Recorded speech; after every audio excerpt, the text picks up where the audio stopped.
India के अंदर smartphone space में देखूं तो चाइनीज कंपनी की तरह से पूरी तरीके से डोमिनेंट पोजीशन है। लेकिन ये चाइनीज कंपनीज एक जमाने में अफोर्डेबल और सस्ते में आपको बहुत अच्छे प्रोडक्ट निकाला करती थी। लेकिन 2025 में बात करें तो हर दूसरी चाइनीज कंपनी अपने महंगे फोन निकाल रही है। जहां एक जमाने में कोई भी चाइनीज कंपनी का फोन 50,000 रुपए का नहीं आता था, हर दूसरी कंपनी आज के समय में ये कोशिश करती है कि कैसे हम महंगे से महंगा फोन बनाएं, महंगे से महंगा फोल्डेबल बनाएं, 1 लाख रुपए का फोन मार्केट में निकाल लें। और यही एक ऐसी चीज है जो इंडिया के फोन मार्केट को पूरी तरीके से बदल रही है।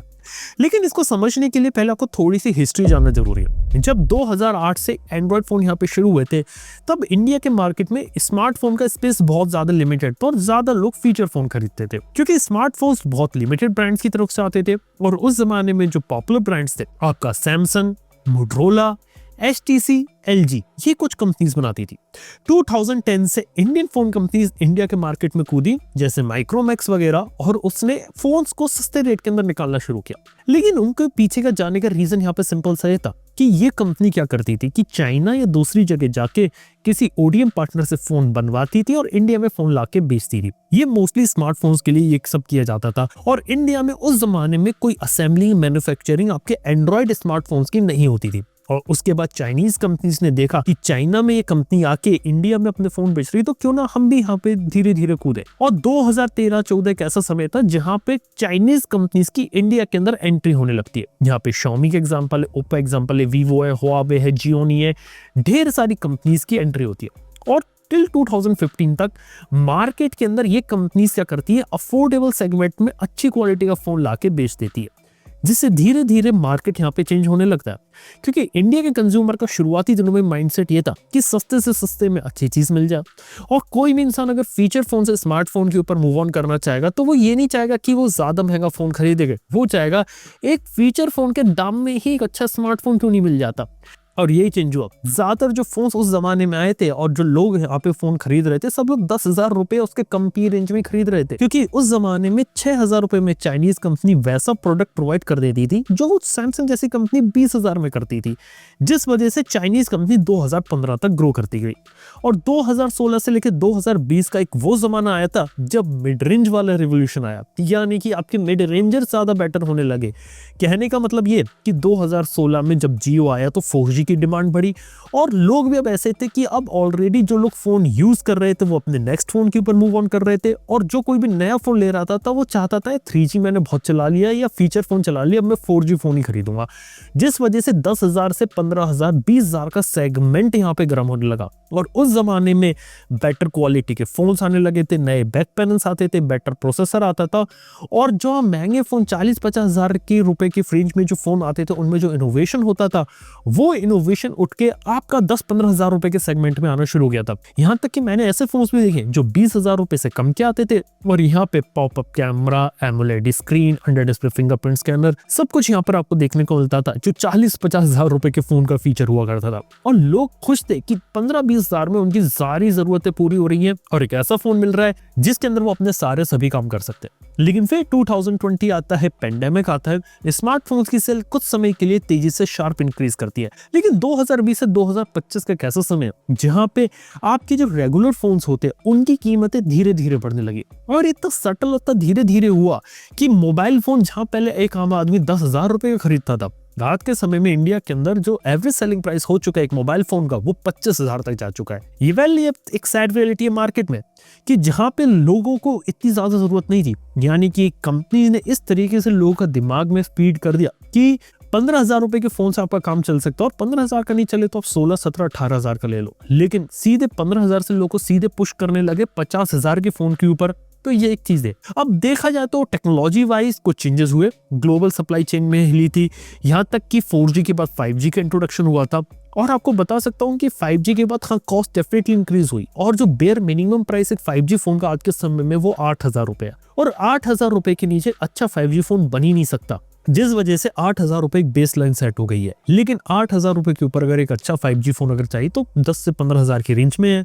और सीधी बात है कि लोगों के दिमाग में अब ये डाल दिया कि अगर अच्छी क्वालिटी का प्रोडक्ट लेना है तो आपको ज्यादा पैसा खर्च करना पड़ेगा। और उसके पीछे का रीजन ये कि स्मार्टफोन्स की जो सेल्स है वो इतनी ज्यादा नहीं हो रही है मार्केट में, जिस वजह से कंपनीज ने ये डिसीजन लिया कि यहाँ पे अब हम जहाँ पहले ज्यादा वॉल्यूम में फोन बेचा करते थे, अब हम सस्ते में नहीं, अब हम महंगे में फोन बेचेंगे। जहाँ पहले एक फोन बेचने पे हम कम पैसा बनाते थे, वो हम ज्यादा पैसा बनाएंगे। देखो सिंपल सी बात है कि चाइनीज कंपनी जो रहती है वो चाइना से कंट्रोल होती है और उनको समझ में आता है कि हम ज्यादा से ज्यादा पैसा यहाँ से कैसे कमा सकते हैं। अगर हम ज्यादा नंबर ऑफ फोन नहीं बेच पा रहे तो क्यों ना हम अपने फोन के रेट इंक्रीज कर दें और महंगे में अपने फोन्स को पुश करें और ज्यादा से ज्यादा पैसा बनाएं।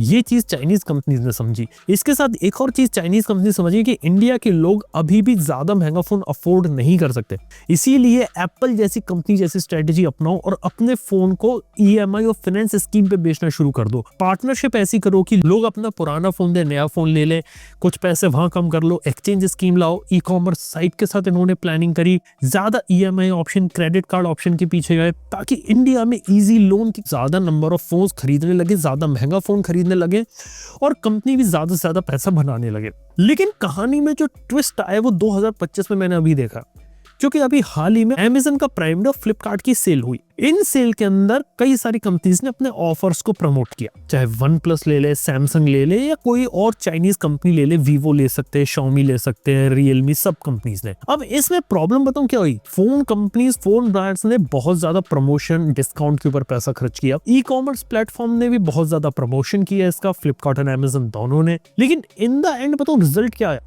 कि मोबाइल फोन्स ही नहीं बिके इनके इतने ज्यादा डिस्काउंट और ज्यादा प्रमोशन के दम पे अगर ये कंपनीज फोन नहीं बेच पा रही तो एक अलार्मिंग बेल है। अब इसके देखा जाए तो दो रीजन यहाँ पे सिंपल से है। पहला रीजन तो ये कि लोगों को पहले से मालूम है कि यहाँ पे यार अभी प्राइम डे फ्लिपकार्ट की सेल आई है, लेकिन कुछ महीने बाद बिग बिलियन डे और ग्रेट इंडियन फेस्टिवल सेल आएगा और वहां पे हमें अच्छी रेट के अंदर तो एक मोबाइल फोन मिल ही जाएगा। तो वो तो एक है, यानी कि जिस किसी को फोन खरीदना है वो थोड़ा सा लंबा इंतजार कर सकता है। दूसरी चीज यहाँ पर ये हुई कि यहाँ पे आज के समय में लोगों के पास अब उतना स्पेंडिंग पावर नहीं बचा, जिस कारण से वो लोग एक नया मोबाइल फोन खरीद सके। और ईएमआई स्कीम वाली जो चीज है, कई सारे लोग ईएमआई बबल और ईएमआई ट्रैप को धीरे धीरे समझने लगे, क्योंकि मैंने पहले बोला ये जो ईएमआई वाला बबल है कभी ना कभी बस्ट होगा और ये सब की शुरुआत शायद हो चुकी है। क्योंकि आप एक ईएमआई स्कीम और इन सब के स्कीम के दम पे एक मोबाइल फोन को बेचने की कोशिश कर सकते हो सकता है शुरुआत में कुछ लोग ले ले, लेकिन लॉन्ग टर्म तक ये चीज सस्टेनेबल नहीं है, क्योंकि लोग अपने क्रेडिट कार्ड को मैक्स्ड आउट करने लगे, अपने ईएमआई स्कीम में कितना ज्यादा डूबेंगे और ये चीज अब धीरे धीरे यहाँ पे क्लियर हो गई। हालांकि जो कंजम्पशन बेस्ड इकोनॉमी है ये तो हमने इंक्रीज कर दी ईएमआई के दम पे, लेकिन जो अर्निंग पोटेंशियल होता है वो हमारा कम हो गया। थोड़ा फाइनेंस वगैरह की साइड और दूसरी साइड में मैं जा रहा हूँ, लेकिन इन सब का इम्पैक्ट यहाँ पे मोबाइल फोन के अंदर पड़ा है और शायद चाइनीज कंपनीज के लिए शायद एक छोटी सी अलार्मिंग बेल हो सकती है यहाँ पे, कि जहाँ पे वो सोच रहे थे कि ज्यादा फोन हम बेच लेंगे, ज्यादा हम डिस्काउंट दे देंगे, प्रमोशन कर देंगे, लेकिन ये स्ट्रेटेजी शायद उनके लिए थोड़ा सा बैकफायर यहाँ पे कर सकती है। अब सीधी बात है, ये जो चाइनीज फोन ब्रांड्स हैं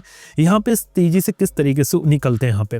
ऊपर से अगली प्रॉब्लम तो यहाँ पर हर दूसरी चाइनीज कंपनी ये फेस करती है कि आज भी चाइनीज कंपनीज को चीप से एसोसिएट किया जाता है, यानी कि कोई भी चाइनीज फोन आप ले ले किसी भी चाइनीज कंपनी का, वो अफोर्डेबल होता है तो उसको सस्ते से ही एसोसिएट करते हैं, उसके लिए वो ज्यादा पैसा नहीं देना चाहते। जबकि एक अमेरिकन कंपनी एप्पल जैसी कंपनी अपने सब स्टैंडर्ड फोन के लिए अगर 1 लाख रुपए मांगे तो लोग उसे देने को तैयार है। ये ब्रांड परसेप्शन है जिसे हर एक कंपनी आज के समय में फेस कर रही है और ये लॉन्ग टर्म इन कंपनीज के लिए एक थोड़ी नुकसान वाली बात हो सकती है। अगली इंपॉर्टेंट चीज है कि फोन्स के अंदर अब वैसा डेवलपमेंट या वैसा इनोवेशन नहीं आ रहा जिसके दम पे लोग एक नया फोन ले या फिर एक नए फोन के पीछे जाने का सोचें, क्योंकि ऑलरेडी एग्जिस्टिंग फोन इनके काफी ज्यादा अच्छे हो चुके हैं। ये भी एक one of the crazy factor यहाँ पर निकल कर आया। इसके बाद जो हर एक कंपनी यहाँ पे सोच रही थी कि हम इंडिया के अंदर काफी अच्छा कंट्रोल कर सकते हैं और ज्यादा से ज्यादा फोन्स को निकाल के बेच सकते हैं, तो वहां पर भी एक चीज रहेगी।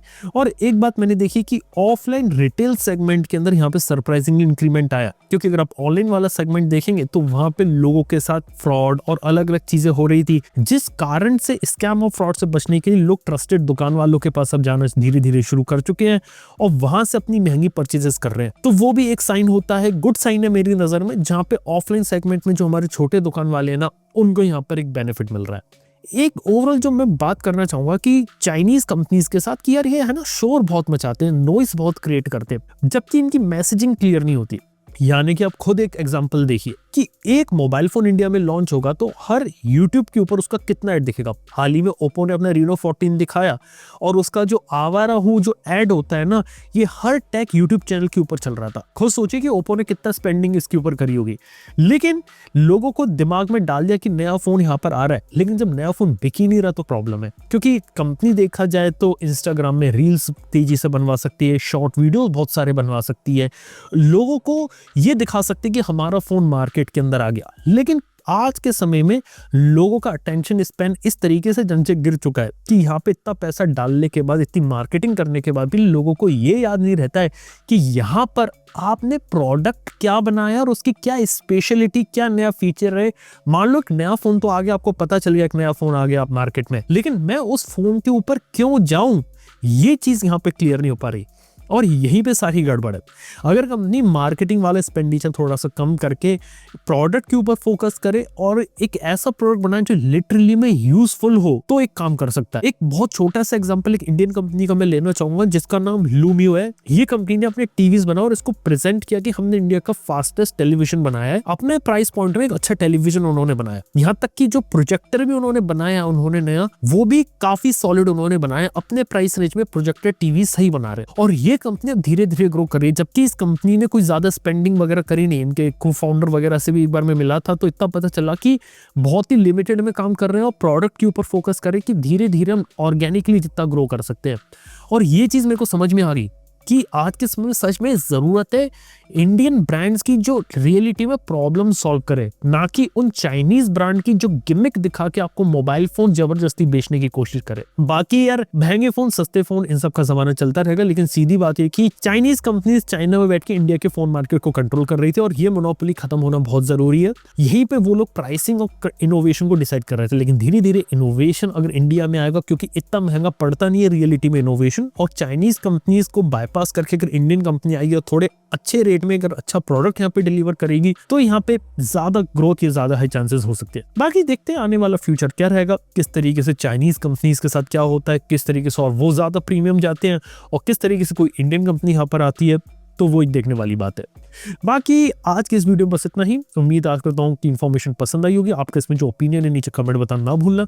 Thank you. बने रहने के लिए मैं आपसे मिलता हूँ अपने नेक्स्ट वीडियो के अंदर। Good bye.